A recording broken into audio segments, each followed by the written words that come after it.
Selamat datang di channel pembahasan firman kebenaran.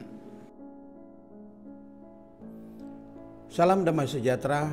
Saat ini kita membahas kesimpulan dari kitab Injil Yohanes.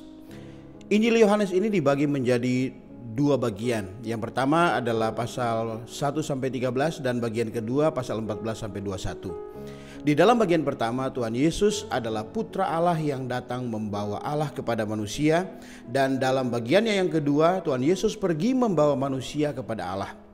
Kita dapat mengatakan bahwa bagian yang pertama Injil Yohanes ini pertama adalah mewahyukan bahwa Tuhan adalah ekspresi Allah. Ia datang kepada umat manusia, membawa Allah kepada manusia supaya Allah berbaur dengan manusia.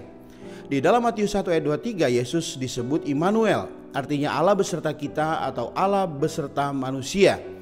Melalui inkarnasinya, Allah telah membaurkan dirinya dengan manusia. Ini adalah menyangkut kedatangan Tuhan.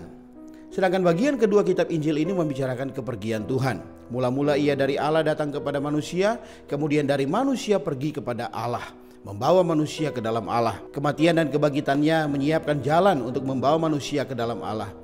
Manusia yang telah jatuh, yang telah terpisah dengan Allah, tetapi melalui kematiannya, Tuhan telah menghapuskan jarak ini serta segala sekatan yang membuat manusia terpisah dengan Allah. Kini melalui kematian Kristus, dengan darahnya manusia dapat dibawa ke hadapan Allah, bahkan ke dalam diri Allah sendiri.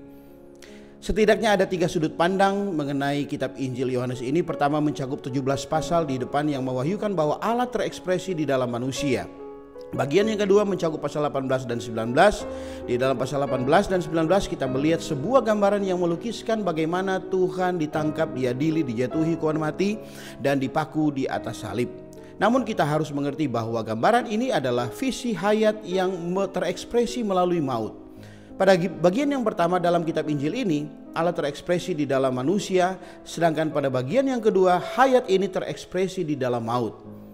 Pasal 1-17 menampakkan kepada kita bahwa Tuhan adalah Allah di dalam manusia.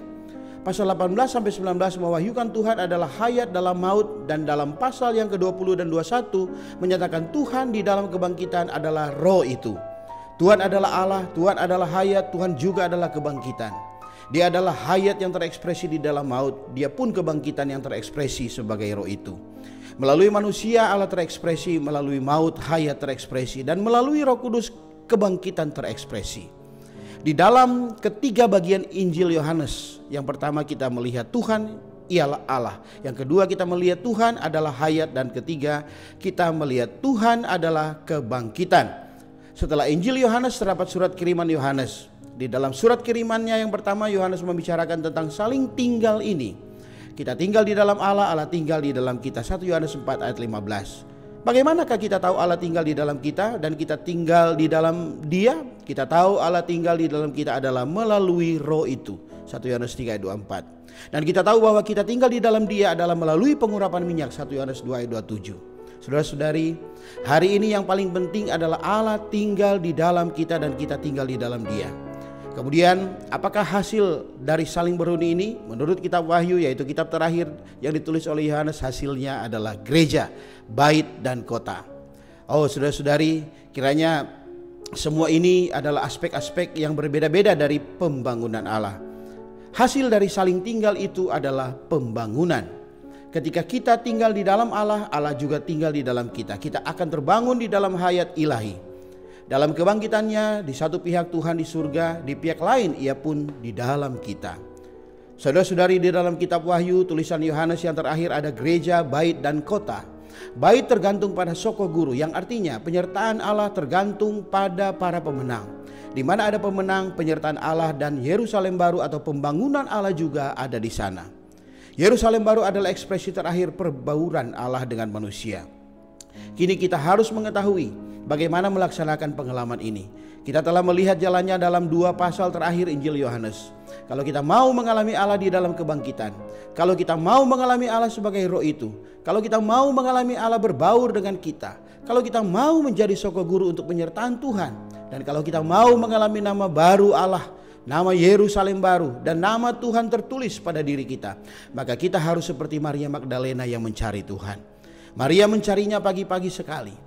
Ketika mencari Dia, kita harus percaya bahwa Tuhan sudah bangkit, yang kini beserta dengan kita, dan kita demi iman, bukan demi penglihatan, merealisasikan penyertaannya. Selain mencari Tuhan, percaya Tuhan, dan mengikuti sidang-sidang gereja, kita pun harus mempercayakan kehidupan kita kepada Tuhan. Dan akhirnya kita wajib belajar pelajaran dari Petrus seumur hidupnya, dan juga mempunyai pengalaman yang diremukkan. Jangan mengira Anda kuat perkasa. Boleh jadi hayat alamiah Anda itu kuat, tetapi kekuatan ini harus diremukkan. Yang Tuhan kehendaki ialah hati Anda, bukan kekuatan Anda. Ego kita harus ditanggulangi sampai kita mengasihi Tuhan dengan segenap hati. Demikianlah kesimpulan kitab Injil Yohanes. Kiranya Tuhan Yesus memberkati kita semua. Amin.